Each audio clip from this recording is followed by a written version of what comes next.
Catherine of Aragon was one of the most important figures in Tudor history, but she is often misrepresented in films and TV series as a frumpy and old woman, which is far from the truth. Catherine was known as one of the most beautiful princesses in Europe, with long red hair and striking looks. She was a true queen, known for her intelligence, kindness, and strength. In this video, we'll explore Catherine's incredible life, from her early years as a Spanish princess to her role as Henry VIII's first wife. Catherine of Aragon was the youngest daughter of King Ferdinand II of Aragon and Queen Isabella I of Castile.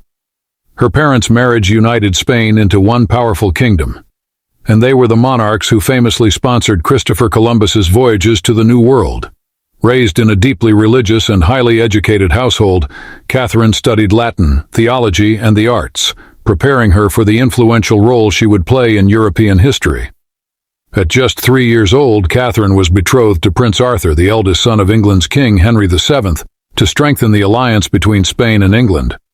They married in 1501 at the age of 15, but their union was short-lived. Arthur died 6 months later from sweating sickness. Henry VII faced a difficult choice. Sending Catherine back to Spain would mean returning her 200,000 ducat dowry, half of which he had not yet received. To avoid this, it was agreed that Catherine would marry Arthur's younger brother, Henry, Duke of York, who was 5 years her junior. However, after her mother's death in 1504, Catherine's political value diminished. Catherine endured years of uncertainty, living in near poverty at Durham House in London, while negotiations over her marriage continued. Despite these challenges, Catherine made history in 1507 by serving as the Spanish ambassador to England, becoming the first female ambassador in European history. While Henry VII and his advisors expected her to be easily controlled, Catherine proved them wrong with her intelligence and political skill. In 1509, after Henry VIII became king, Catherine married him in a private ceremony. Their marriage required a papal dispensation because canon law forbade a man from marrying his brother's widow. Catherine testified that her marriage to Arthur had never been consummated, making their union valid under church law. At the time of their marriage, Henry was 18 years old and Catherine was 23 years old.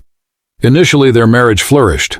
According to historians, Henry himself has written that his love for his wife was so strong that, if he were still free, he would choose her in preference to all others. They shared many interests, including learning, religion, and court entertainment. As queen, Catherine was beloved for her intelligence, leadership, and compassion.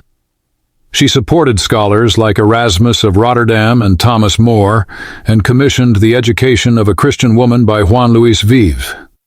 This controversial book was dedicated to her in 1523.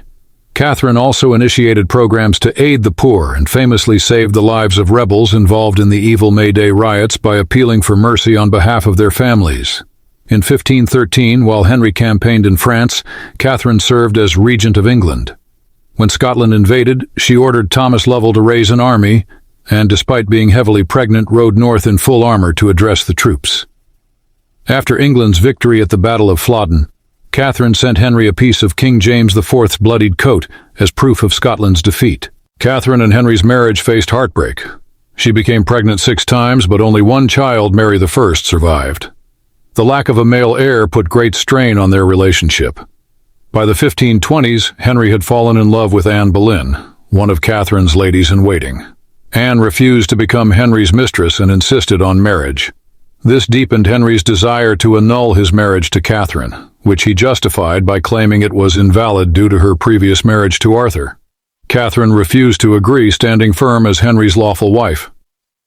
After their marriage was annulled in 1533, Catherine was stripped of her title as queen and sent to live in isolation. Henry forbid her from seeing their daughter Mary or writing to her, but sympathizers secretly delivered letters between them. Henry offered her better living conditions and the chance to see Mary if she accepted Anne Boleyn as the new queen, but Catherine refused. Catherine of Aragon died on January 7, 1536, at Kimbleton Castle. She is remembered for her resilience, intelligence, and compassion, even in the face of immense personal hardship.